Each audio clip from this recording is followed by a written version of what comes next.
بسم اللہ الرحمن الرحیم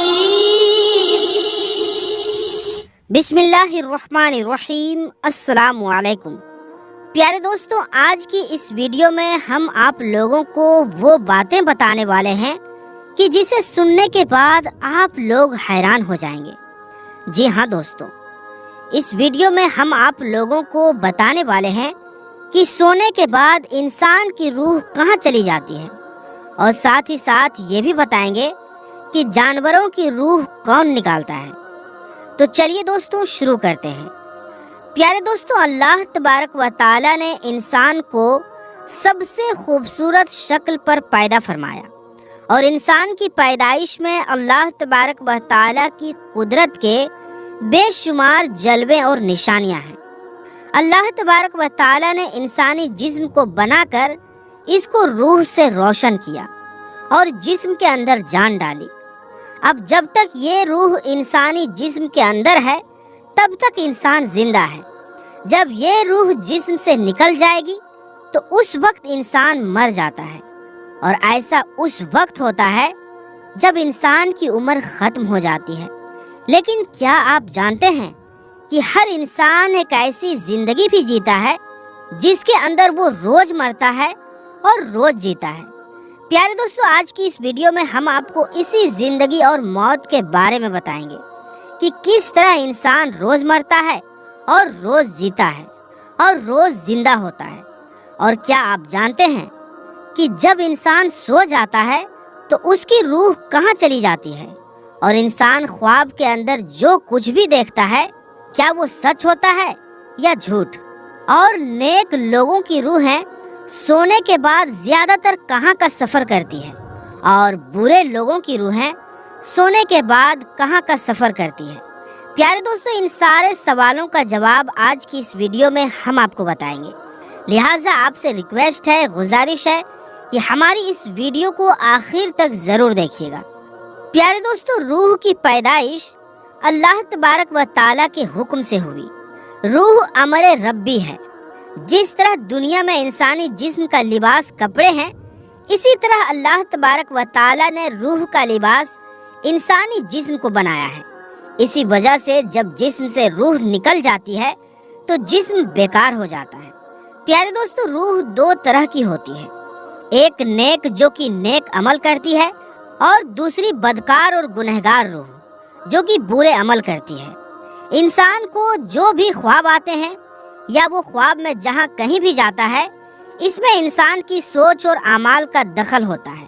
اگر نیک روح ہو تو اس کو خواب بھی نیک آتے ہیں، اور اس کو خواب کے اندر نیک لوگوں کی زیارت ہوتی ہے، جیسا کہ حضور اکرم صلی اللہ علیہ وآلہ وسلم کا دیدار ہونا، یا صحابہ اکرام کا یا اولیاء اکرام کی زیارت نصیب ہونا۔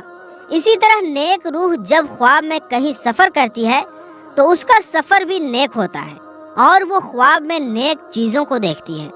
اور جو بدکار روح ہوتی ہے وہ برے لوگوں کی طرف مائل ہوتی ہے۔ ایسی روح پر شیطان کا قبضہ ہوتا ہے۔ ایسے لوگوں کو جو بھی خواب آتے ہیں وہ شیطانی ہوتے ہیں، اور ایسے لوگوں کے خواب قابل قبول نہیں ہوتے۔ پیارے دوستوں، جب انسان سو جاتا ہے تو اس کی روح جسم سے نکل جاتی ہے اور گھومتی رہتی ہے، لیکن اس کا تعلق جسم سے نہیں ٹوٹتا، اس کا تعلق جسم سے باقی رہتا ہے۔ روح بہت طاقتور ہوتی ہے۔ اگر یہ روح اللہ تبارک و تعالیٰ کی عبادت اور اس کے ذکر کے ذریعے اس کا قرب حاصل کر لے تو روح کے پاس اتنی طاقت ہوتی ہے کہ وہ اپنے جسم کو جہاں چاہے اڑا کر لے جا سکتی ہے، اور یہ معاملہ انسان کی پاکیزگی اور نیک اعمال پر نربھر ہوتا ہے۔ روایات میں آتا ہے کہ ایک مرتبہ حضرت علی رضی اللہ تعالی عنہ جمعہ کی تیاری فرما رہے تھے۔ جب خطبہ شروع ہوا تو حضرت علی رضی اللہ تعالی عنہ نے روح کے بارے میں بیان کرنا شروع کیا۔ اسی بیچ ایک شخص کھڑا ہوا اور آپ رضی اللہ تعالی عنہ سے عرض کرنے لگا کہ اے علی المرتجی، شیر خدا رضی اللہ تعالی عنہ، جب انسان سو جاتا ہے تو انسان کی روح کہاں چلی جاتی ہے؟ کیا روح جسم سے الگ ہو جاتی ہے؟ تو حضرت علی رضی اللہ تعالی عنہ نے ارشاد فرمایا کہ تمہارے جسم اور ہر انسان کے جسم میں جو روح اللہ تبارک و تعالی نے ڈالی ہے یہ 3 حصوں میں بٹا ہوا ہے۔ روح کا پہلا حصہ انسان کے جسم میں ہی رہتا ہے اور روح کا دوسرا حصہ انسان کے وجود سے باہر یعنی عالم برزخ میں اس کو دیکھ رہا ہوتا ہے، اور انسان کا تیسرا حصہ انسانی جسم سے اس وقت جدا ہوتا ہے جب انسان سو جاتا ہے۔ اگر انسان نیک اور اللہ تبارک و تعالیٰ کا فرما بردار ہو تو اس کی روح ایک ایسی دنیا میں چلی جاتی ہے جہاں اللہ تبارک و تعالیٰ نے جنات اور انسانی روحوں کے بیچ ایک راستہ بنایا ہے۔ یہ نیک روح جب اس جگہ پر پہنچتی ہے تو اس وقت انسان کو خواب آنے لگتے ہیں۔ وہاں یہ نیک روح وہ سب کچھ دیکھتی ہے جو آگے دنیا میں ہونے والا ہوتا ہے، اور اگر انسان گنہگار اور اللہ تبارک و تعالیٰ کا نافرمان ہو تو ایسے انسان کی روح اس کے جسم ہی میں قید ہوتی ہے اور اس کو خواب میں نیک روح کی طرح کچھ بھی نظر نہیں آتا۔ اور اگر انسان نیک اور اللہ تبارک و تعالیٰ کا فرما بردار ہوتا ہے تو اللہ تبارک و تعالیٰ ایسے انسان کو ایک خاص قسم کا علم عطا فرماتا ہے۔ اس علم کے اندر ایسی طاقت ہوتی ہے کہ اگر انسان جب چاہے جہاں چاہے وہاں پر جا سکتا ہے۔ لہٰذا جب انسان اللہ تبارک و تعالیٰ کو راضی کر لیتا ہے، اللہ تبارک و تعالیٰ کی روح کو ہر طرح کی قید سے آزاد فرما دیتا ہے، اس وقت اللہ تبارک و تعالیٰ اس کو ایک خاص علم عطا فرماتا ہے جس کے ذریعے یہ جہاں چاہے وہیں پر جا سکتا ہے۔ پیارے دوستو، حقیقت یہ ہے کہ انسان کے خوابوں کا اور روح کا تعلق انسان کے اعمال کے ساتھ ہے۔ اگر انسان کی سوچ اچھی ہو تو انسان کو اچھے خواب آتے ہیں، اور اگر انسان کی سوچ بری ہو تو اس کو برے خواب آتے ہیں۔ پیارے دوستو، اللہ تبارک و تعالیٰ قرآن پاک میں ارشاد فرماتا ہے جس کا ترجمہ ہے، اور جو کچھ اس زمین پر ہے وہ فنا ہونے والا ہے، اور تیرے رب تعالیٰ کی ذات باقی رہنے والی ذات ہے جو عظمت اور بزرگی والا ہے۔ اور ایک دوسرے مقام پر اللہ تبارک و تعالیٰ قرآن پاک میں ارشاد فرماتا ہے، اور ہر جان کو موت کا ذائقہ چکھنا ہے، بے شک تیرے رب کا وعدہ سچا ہے۔ پیارے دوستوں، آپ نے انسانوں کو تو مرتے ہوئے دیکھا ہوگا کہ ان کو موت کیسے آتی ہے اور ان کی روح کیسے نکلتی ہے۔ کچھ انسانوں کو نزا کے وقت بہت ہی تکلیف کے مراحل سے گزرنا پڑتا ہے، اور کچھ انسانوں کی روح ایسے قبض کر لی جاتی ہے جیسے کہ دودھ میں سے مکھی نکال لی جائے۔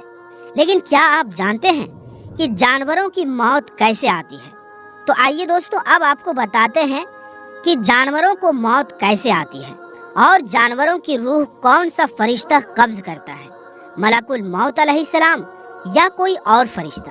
اور کیا جانوروں کو بھی موت کے وقت سختیاں محسوس ہوتی ہے؟ اور کیا ان کو بھی نزا کی تکلیف ہوتی ہے؟ اور جانور اپنی موت مرنے سے پہلے کہاں چلے جاتے ہیں؟ کیا جانوروں کی موت سے پہلے اپنی موت کے بارے میں پتہ چل جاتا ہے؟ اور اپنی طبعی موت مرنے والے جانوروں کی لاشیں ہمیں نظر کیوں نہیں آتی؟ پیارے دوستو، ان سارے سوالوں کا جواب آج کی اس ویڈیو میں ہم آپ کو بتائیں گے۔ دوستو، اللہ تبارک و تعالیٰ نے جس چیز کو بھی زندہ عطا فرمائی، پھر چاہے وہ انسان ہو، جانور ہو، پرندہ ہو یا کوئی دوسری مخلوق، اس کو ایک دن موت کا ذائقہ ضرور چکھنا ہے۔ جس طرح انسانوں کو فکس کیے ہوئے ٹائم پر موت آتی ہے، اسی طرح جانوروں کو بھی فکس کیے ہوئے ٹائم پر موت آتی ہے۔ پیارے دوستو، آپ نے کبھی غور کیا ہوگا کہ ہمارے معاشرے میں ہمارے آس پاس بہت سارے جانور، پرندے اور دوسری مخلوقات رہتی ہیں، لیکن جب کوئی جانور مرتا ہے تو ہمیں صرف ان جانوروں کی لاشیں نظر آتی ہے جو جانور حادثاتی طور پر مرتے ہیں، جیسے کہ روڈ ایکسیڈنٹ میں مرنے والے جانور، یا وہ جانور جن کو قید میں رکھا گیا ہے، یا پھر وہ جانور جن کا شکار کیا گیا ہو۔ ایسے جانوروں کی لاشیں تو ہمیں نظر آتی ہے، لیکن جو جانور اپنی زندگی کا وقت پورا ہونے کی وجہ سے اپنی طبعی موت مرتے ہیں، ان کی لاشیں ہمیں نظر نہیں آتی۔ اس لیے آپ نے کبھی طبعی موت مرنے والے جانور کی روح نکلنے کا منظر نہیں دیکھا ہوگا۔ روایات میں آتا ہے کہ ایک شخص حضرت امام جعفر صادق رضی اللہ تعالی عنہ کی خدمت میں حاضر ہوا اور وہ آپ سے سوال کرنے لگا کہ جو جانور، پرندے اور کیڑے مکوڑے اپنی طبعی موت مرتے ہیں، ان کی لاشیں ہمیں نظر کیوں نہیں آتی؟ وہ کہاں پر چلی جاتی ہیں؟ جیسا کہ ہمارے علاقے میں چوہے، بلیاں، پرندے اور دیگر جانور پائے جاتے ہیں، یہ جانور بھی اپنی طبعی موت مرتے ہیں، اور روزانہ ہزاروں کی تعداد میں پرندے اور جانور موت کا مزہ چکھتے ہیں، لیکن ان کے مردہ جسم ہمیں نظر کیوں نہیں آتے؟ تو حضرت امام جعفر صادق رضی اللہ تعالی عنہ فرمانے لگے کہ ان جانوروں کے مردہ اجسام ہمیں اس لیے نظر نہیں آتے کہ ان جانوروں کو مثلاً چوپائیوں، پرندوں اور دوسرے جانوروں کو اپنی موت کے بارے میں اللہ کی طرف سے پہلے ہی پتہ چل جاتا ہے، اور یہ جانور فکس کیے گئے ٹائم سے پہلے پہاڑوں کی گفاؤں، کنووں، درختوں کے کھوکھلے تنوں اور زمین کے سوراخوں یا گہرے گڈھوں میں جا کر بیٹھ جاتے ہیں، اور وہیں پر ان کو موت آتی ہے۔ یہ اللہ تبارک و تعالیٰ کا بنایا ہوا نظام ہے، یعنی سسٹم ہے، جس کی وجہ سے انسان آج سکون کی سانس لے رہا ہے، ورنہ اگر باقی جانوروں کو چھوڑ کر صرف پرندوں کی موت کا حساب لگایا جائے تو پوری دنیا کے اندر 700 ارب پرندے رہتے ہیں۔ اگر یہ پرندے سر عام لوگوں کے سامنے مرتے تو انسانوں کے لیے زمین پر قدم رکھنے کی بھی جگہ نہ ہوتی، اور ان کے مردہ جسم گندگی اور بے شمار بیماریوں کا سبب بنتے۔ پیارے دوستو، یہ تو صرف پرندوں کی بات ہے جو اللہ تبارک و تعالیٰ کی اڑنے والی مخلوق ہے، اور جو اللہ تبارک و تعالیٰ نے بے شمار مخلوقات کو پیدا کیا جو ہماری اس روئے زمین پر رہتی ہے۔ اگر وہ بھی اسی طرح طبعی موت مرتے اور ہمارے گلی محلوں اور سڑکوں پر ان کی لاشیں پڑی ہوتی تو ذرا سوچئے کہ انسانی جسم نظام زندگی کیسے چلتا۔ لہٰذا اللہ تبارک و تعالیٰ ہی جانتا ہے کہ اللہ تبارک و تعالیٰ کو اس دنیا کے سسٹم کو کیسے چلانا ہے۔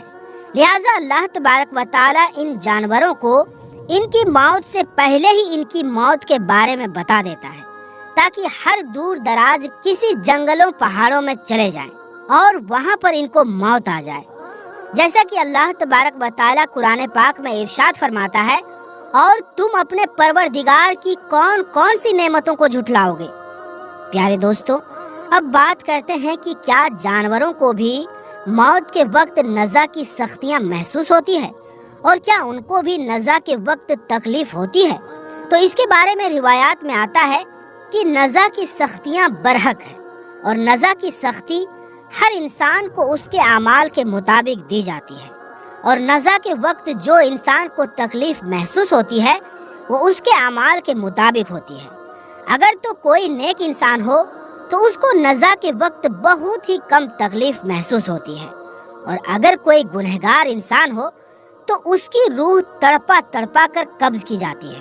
لیکن پرندے اور جانور تو اعمال کے مکلف نہیں، ان پر نزا کی سختی تو طاری ہوتی ہے، لیکن وہ کس نوعیت کی ہوتی ہے یہ صرف اللہ تبارک و تعالیٰ ہی جانتا ہے۔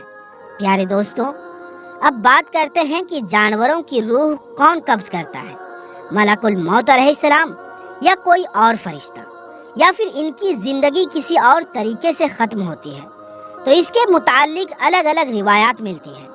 ایک روایات کے مطابق جانوروں، پرندوں اور درختوں کی زندگی ایک تسبیح میں ہوتی ہے، یہ اپنی پوری زندگی اللہ تبارک و تعالیٰ کی تسبیح بیان کرتے ہیں اور اللہ تبارک و تعالیٰ کی حمد و ثنا کرتے ہیں۔ جب وہ تسبیح ختم ہو جاتی ہے تو ان کو موت آ جاتی ہے اور ان کی روح قبض ہو جاتی ہے، لہٰذا ملک الموت علیہ السلام ان کی روح قبض نہیں کرتے۔ اور ایک دوسری روایات کے مطابق جو کہ مستند ہے وہ صحیح مانی جاتی ہے۔ اس روایات کے مطابق تمام جی روح کی جانیں حضرت ملک الموت علیہ السلام قبض کرتے ہیں، پھر چاہے وہ انسان ہو یا جانور، اور روح قبض کرنے کی ذمہ داری اللہ تبارک و تعالیٰ نے حضرت ملک الموت علیہ السلام کو سونپی ہے۔ جیسا کہ حدیث پاک میں آتا ہے کہ ایک مرتبہ ملک الموت علیہ السلام نے حضور اکرم صلی اللہ علیہ وآلہ وسلم کی خدمت میں عرض کیا کہ یا رسول اللہ صلی اللہ علیہ وآلہ وسلم، میں اللہ تبارک و تعالیٰ کے حکم کے بغیر اپنی مرضی سے کسی ایک مچھر کی روح بھی قبض نہیں کرتا، اس حدیث پاک میں یہ بات صاف طور پر ثابت ہوتی ہے کہ ملک الموت علیہ السلام ہی تمام جانوروں، تمام پرندوں کی روح قبض کرتے ہیں۔ پیارے دوستوں، جس طرح انسان کے مرنے پر اس کے عزیز و اقارب غم اور شوق مناتے ہیں اور آہو زاری کرتے ہیں، اسی طرح اگر پرندوں اور جانوروں میں سے بھی کوئی مر جاتا ہے تو اس کے عزیز و اقارب اور اس کے ہم جنس پرندے بھی روتے اور شوق مناتے ہیں۔ آخر میں اللہ تبارک و تعالیٰ سے دعا ہے کہ اللہ تبارک و تعالیٰ ہمیں نیک اعمال کرنے کی توفیق عطا فرمائے اور حضور اکرم صلی اللہ علیہ وآلہ وسلم کی محبت کے اندر جینا مرنا نصیب فرمائے۔ تو پیارے دوستوں، ہماری آج کی اس ویڈیو میں بس اتنا ہی۔ ہماری آج کی یہ ویڈیو آپ کو کیسی لگی ہمیں کمنٹ میں ضرور بتائیں، اور اگر یہ ویڈیو آپ کو پسند آئی ہو تو ویڈیو کو لائک کریں اور ہمارے چینل سبسکرائب بھی ضرور کر لیں۔ تو دوستوں، انشاءاللہ ملیں گے پھر کسی نئی ویڈیو کے ساتھ، تب تک کے لیے السلام علیکم، اللہ حافظ۔